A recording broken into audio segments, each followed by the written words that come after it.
అనుమతి తీసుకొని తక్షణమే ఆ పనులను చేపట్టాల్సిందిగా నేను సూచన చేస్తున్నా. దాని మీద కూడా నివేదికలు తయారు చేసుకోవాలి. అదేవిధంగా ఈ పశు సంపద ఏదైతే చనిపోయిందో పశువులకు 50,000 రూపాయలు మనం ఇస్తున్నాం నష్టపరిహారం, గొర్రెలకు మేకలకు 5,000 రూపాయలు నష్టపరిహారం ఇస్తున్నాము. తక్షణమే ఆ నష్టపరిహారాన్ని కూడా అంచనా వేసి అగ్రికల్చర్ అండ్ రెవెన్యూ సిబ్బంది వాళ్ళు వెళ్ళి ఈ నష్టాన్ని కూడా ఏం జరిగిందో యానిమల్ హస్బెండరీ డిపార్ట్మెంట్ను కూడా ఇన్వాల్వ్ చేసి ఈ నివేదికలు తయారు చేసి వాళ్ళకి నష్టపరిహారం ఇవ్వండి. అదేవిధంగా దాదాపుగా 30,000 ఎకరాల పంట నష్టం అంటున్నారు. అగ్రికల్చర్ సిబ్బందిని కూడా గ్రామాలకు వెళ్ళి ఇంకా ఏమైనా అధికంగా ఉందా, ప్రజలకు ఏం నష్టం జరిగింది, రైతులకు తక్షణమే చూసి ప్రతి ఎకరాకు 10,000 రూపాయల నష్టపరిహారానికి ప్రతిపాదనలు పంపించి తక్షణమే సహాయక చర్యలను కూడా చేపట్టండి. అదేవిధంగా ఇప్పుడు ఈ రోడ్లకు సంబంధించి కానీ హౌజెస్కు సంబంధించి కానీ ప్రధానమంత్రి ఆవాస్ యోజన కింద ఇట్లా ప్రమాదాలు జరిగినప్పుడు ఈ ఇండ్లు పోతే కేంద్ర ప్రభుత్వం నుంచి కూడా మనము నష్ట సహాయాన్ని వాళ్ళకు సహకారం అందించడానికి నివేదికలు పంపించవచ్చు. కేంద్ర ప్రభుత్వం నుంచి కూడా ఏమేమి మనము నష్టపరిహారం దీనికి పొందవచ్చో నివేదికలు తయారు చేయండి. కేంద్ర ప్రభుత్వానికి కూడా నివేదించడానికి మనం నిన్ననే ప్రధానమంత్రి గారికి లేఖ రాష్ట్రము తెలంగాణ రాష్ట్రంలో వచ్చిన ఈ ఉపద్రవము జాతీయ విపత్తుగా ప్రకటించాలి.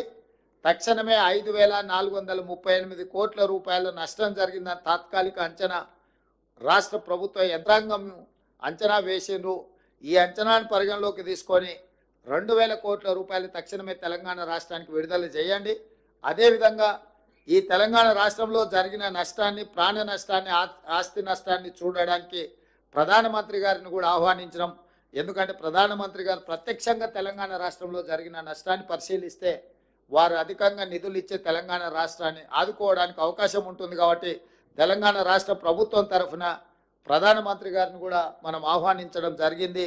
ఒకవేళ వారు పర్యటనకు వస్తే వారికి నివేదికలు అందించడానికి మహబూబాబాద్ జిల్లాలో జరిగిన అంచనాలను పూర్తి స్థాయిలో నివేదికలు తయారు చేసి ప్రభుత్వానికి పంపాల్సిందిగా ఈరోజు నేను కలెక్టర్ గారికి ఆదేశాలు జారీ చేయడం జరుగుతుంది. అదేవిధంగా ఇప్పుడు మీరు ఇచ్చిన నివేదిక చాలా వరకు డీటెయిల్గా ఉన్నది.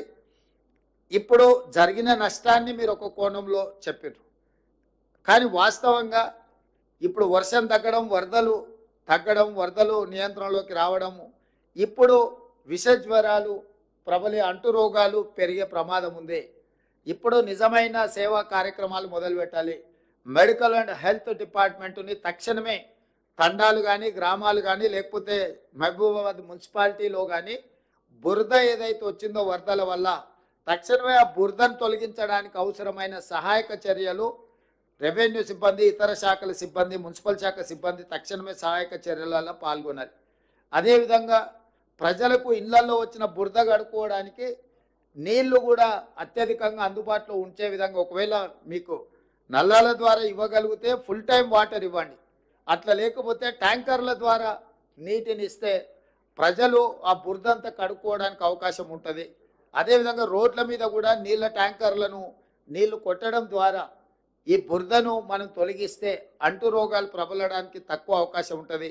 ఈ క్లీన్ చేసిన తర్వాత బ్లీచింగ్ పౌడర్ కానీ దోమలు రాకుండా దోమల నివారణ చర్యలు ఏమేమి తీసుకోవాలనో సంబంధిత శాఖ అధికారులను, medical and health and municipal శాఖకు సంబంధించిన అధికారులను కూడా అప్రమత్తం చేసి ఇతర ప్రాంతాల నుంచి ఎవరైనా అధికారులు ఉంటే కూడా అవసరమైతే అత్యవసరంగా ఇటు వాళ్ళని తెచ్చుకొని వాళ్ళని కూడా మీరు వినియోగించుకొని ఈ సహాయక చర్యలలో కూడా మీరు పాల్గొనాలి. నేను స్పష్టంగా జిల్లా ఇన్ఛార్జ్ మంత్రి గారికి సూచన చేస్తున్న, అధికారులకు ఆదేశాలు ఇస్తున్నా, ఎక్కడైతే ఈ నష్టం జరిగిందో, ఎక్కడి ప్రజలకైతే కష్టం వచ్చిందో ఇతర ప్రాంత అధికారులను మీరు తీసుకోండి. పోలీస్ సిబ్బంది కూడా నేను సూచన చేస్తున్నా. ఇతర పోలీస్ స్టేషన్లలో ఉన్న సిబ్బందిని కొంతమేరకు ఐజీ గారికి కూడా నేను ఆదేశాలు ఇస్తున్నా. మీరు అవసరమైన మేరకు పోలీసులను అంటే అత్యవసరంగా ఏమైనా అవసరమైతే వాళ్ళని డిప్లాయ్ చేసి ప్రజలకు కంప్లీట్గా అందుబాటులో ఉండి వాళ్లకు సహాయక చర్యలు చేపట్టడానికి అవసరమైన సహకారాన్ని రెవెన్యూ డిపార్ట్మెంట్తో కోఆర్డినేట్ చేసుకుంటూ లోకల్గా మీరు పర్యవేక్షించాల్సిన అవసరం ఉన్నది. దాని మీద కూడా మీరు ప్రత్యేకంగా దృష్టి పెట్టండి. ఈరోజు ప్రభుత్వము అన్ని రకాలుగా ముందస్తుగా వాతావరణ శాఖ నుంచి నివేదికలు తెప్పించుకొని ముందస్తుగా ఈ నివేదికలన్నీ తెప్పించుకొని ఎక్కడైతే అధిక వర్షపాతం కురవబోతుందో ఒక అంచనాకు వచ్చే అధికారులను అందరిని అప్రమత్తం చేసి 24 గంటలు పర్యవేక్షించడం వల్ల ఈరోజు చాలా వరకు నష్టాన్ని తగ్గించగలిగినాం. 100% మనం నివారించాలని అనుకున్న ప్రకృతి ఊహించని విధంగా చేసిన దాడితోని కొంత నష్టం జరిగింది. నష్టం జరిగిన వాళ్ళకి ఇప్పుడు సహాయాన్ని అందించే కార్యక్రమం ప్రభుత్వం చేపడుతుంది. అదేవిధంగా చాలా దగ్గరలో విద్యుత్ లైన్లు కూలిపోయినాయి. వాటిని ఎంబడే విద్యుత్ శాఖ వాళ్ళు కూడా రిస్టోర్ చేయాలి. టెంపరీ రిస్టరేషన్ ఒక భాగము, పర్మనెంట్గా ఇప్పుడే నేను అక్కడ మీరు డిస్ప్లేలో చూసిన ఒక సబ్స్టేషన్లకు మొత్తం నీళ్ళు వచ్చినాయి. 33/11 kVA సబ్స్టేషన్ అనుకుంటా. తక్షణమే విద్యుత్ శాఖ కూడా దానికి సంబంధించిన పునరుద్ధరణకు అవసరమైన పోల్స్ కానీ ట్రాన్స్ఫార్మర్లు కానీ విద్యుత్ లైన్లు వేసుకోవడానికి కానీ అవసరమైన మొత్తం సామాగ్రిని మీరు సమకూర్చుకొని తక్షణమే దాన్ని కూడా మీరు పరిష్కరించుకోవాలి. ఈరోజు ఇప్పటి వరకు మీరు పూర్తి స్థాయిలో ప్రజలకు సహాయాన్ని అందించడంలో అందుబాటులో ఉన్నారు.